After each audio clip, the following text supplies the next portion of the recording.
इतिहास गवाह है, भारत को सोने की चिड़िया कहा जाता था। लेकिन क्या आपने कभी सोचा है कि जिस घर में सोना होता है उसे सबसे मजबूत दीवारों की जरूरत होती है।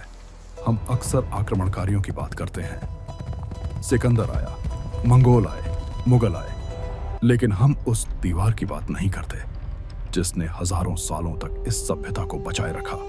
क्या थी वो तकनीक, कैसे बिना बारूद के भारत ने दुनिया की सबसे बड़ी सेनाओं को रोका।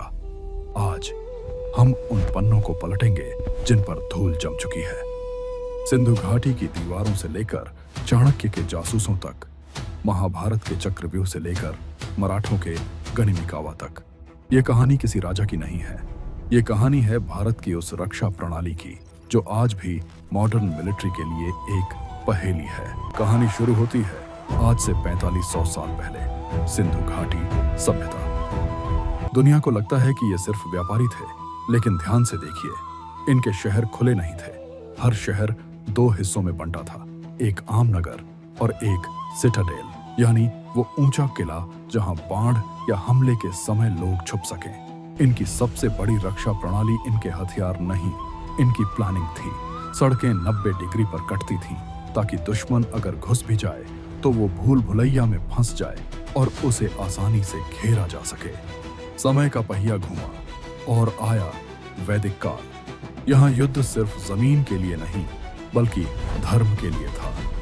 ऋग्वेद में पुरंदर शब्द का जिक्र आता है, यानी किलों को तोड़ने वाला। इसका मतलब साफ है, उस समय भारत में ऐसे किले मौजूद थे जिन्हें तोड़ना देवताओं के लिए भी मुश्किल था। यही जन्म हुआ धनुर्वेद का। यह दुनिया का शायद पहला मिलिट्री मैनुअल था। इसमें सिर्फ तीर चलाना नहीं सिखाया गया था, बल्कि यह बताया गया था कि सेना को कैसे सजाया जाए। व्यूह रचना की नींव यहीं पड़ी थी। लेकिन भारत की रक्षा प्रणाली को एक साइंस बनाने का श्रेय जाता है एक ऐसे दिमाग को जिससे पूरी दुनिया डरती थी। आचार्य चाणक्य। सिकंदर भारत के दरवाजे पर खड़ा था और भारत छोटे छोटे राज्यों में बटा था। चाणक्य जानते थे कि तलवार से पहले दिमाग चलाना होगा। चाणक्य ने अपनी किताब अर्थशास्त्र में लिखा, एक राजा की शक्ति उसकी सेना में नहीं, उसके किले और उसके गुप्तचरों में होती है। मौर्य साम्राज्य के पास दुनिया की पहली स्टैंडिंग आर्मी थी, यानी वो सेना जो युद्ध न होने पर भी तैयार रहती थी। लेकिन चाणक्य का असली हथियार था जासूसी। उन्होंने विषकन्याओं का इस्तेमाल किया। दुश्मन के खेमे में ऐसी खूबसूरत महिलाएं भेजी जाती थीं जिनके शरीर में बचपन से जहर दिया जाता था। एक स्पर्श और दुश्मन का सेनापति खत्म। जासूस दो तरह के थे, एक संस्था जो एक जगह रहकर खबर देते थे और दूसरे संचार जो भिक्षु, व्यापारी या जादूगर बनकर घूमते थे। अगर पड़ोसी राजा ने हमला करने का सोचा भी तो उसकी खबर पाटलिपुत्र तक पहुंच जाती थी। यह थी भारत की इंटेलिजेंस एजेंसी CIA या के GB से हजारों साल पहले। मैदान ए जंग में भारतीय सेना कभी भी बेतरतीब नहीं लड़ती थी, वो लड़ती थी ज्यामिति के साथ। इसे कहते थे व्यूह। अगर दुश्मन कमजोर है तो दंड व्यूह, अगर दुश्मन को निगलना है तो मकर व्यूह। लेकिन सबसे खतरनाक और सबसे रहस्यमयी था चक्रव्यूह। ज्यादातर लोग सोचते हैं कि चक्रव्यूह एक भूल भुलैया थी। नहीं, यह एक मूविंग डेथ मशीन थी। सैनिक एक जगह खड़े नहीं रहते थे। यह 7 घेरों का एक घूमता हुआ चक्र था।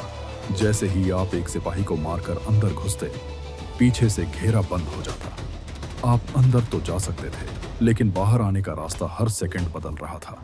इसे भेदने के लिए सिर्फ ताकत नहीं, पैटर्न तोड़ने की समझ चाहिए थी। और इन व्यूहों को तोड़ने के लिए भारत के पास थे जिंदा टैंक, हस्ती सेना।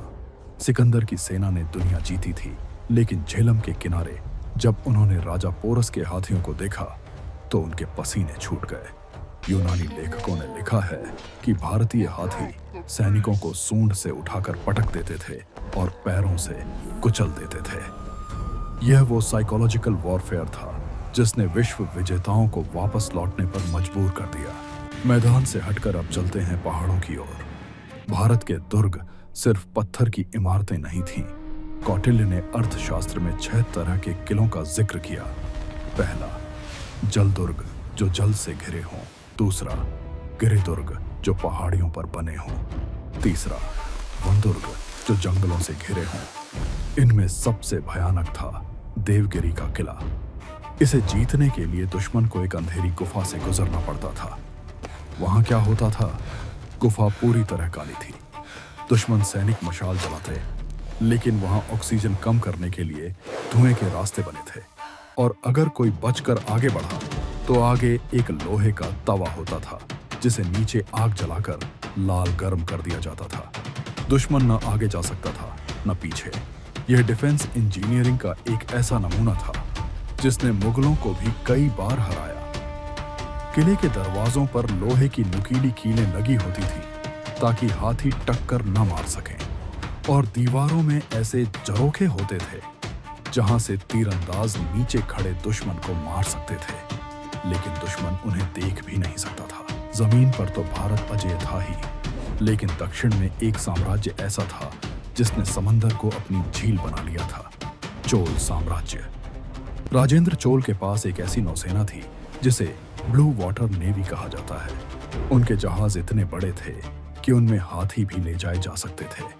उन्होंने श्रीलंका से लेकर इंडोनेशिया तक अपना परचम लहराया, सिर्फ व्यापार के लिए नहीं, बल्कि यह सुनिश्चित करने के लिए कि भारत की समुद्री सीमा पर कोई दुश्मन न आ सके। और फिर 17वीं सदी में उदय हुआ उस युद्ध नीति का जिसने मुगलों की विशाल सेना को घुटनों पर ला दिया। छत्रपति शिवाजी महाराज और उनका गनिमिकावा। शिवाजी महाराज जानते थे कि दुश्मन की संख्या ज्यादा है, इसलिए उन्होंने नियम बदल दिए।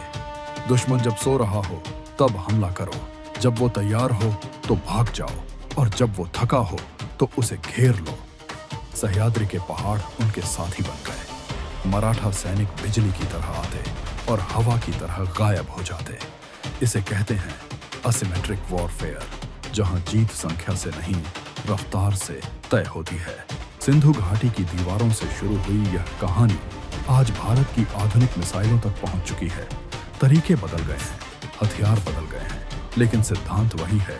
शठम प्रतिशाठ्यम, यानी दुष्ट के साथ दुष्टता ही उचित है, और अहिंसा परमो धर्म, धर्म हिंसा तथैव च, यानी अहिंसा परम धर्म है, लेकिन धर्म की रक्षा के लिए हिंसा भी श्रेष्ठ है। भारत का इतिहास सिर्फ गुलामी का इतिहास नहीं है, यह प्रतिरोध, शौर्य और अद्भुत विज्ञान का इतिहास है। और इस विज्ञान को समझना हमारी जड़ों को पहचानने जैसा है। अगर आपको भारत के इन अजेय योद्धाओं की कहानी पसंद आई तो इस वीडियो को शेयर कीजिए ताकि यह सच हर भारतीय तक पहुंचे। जय हिंद।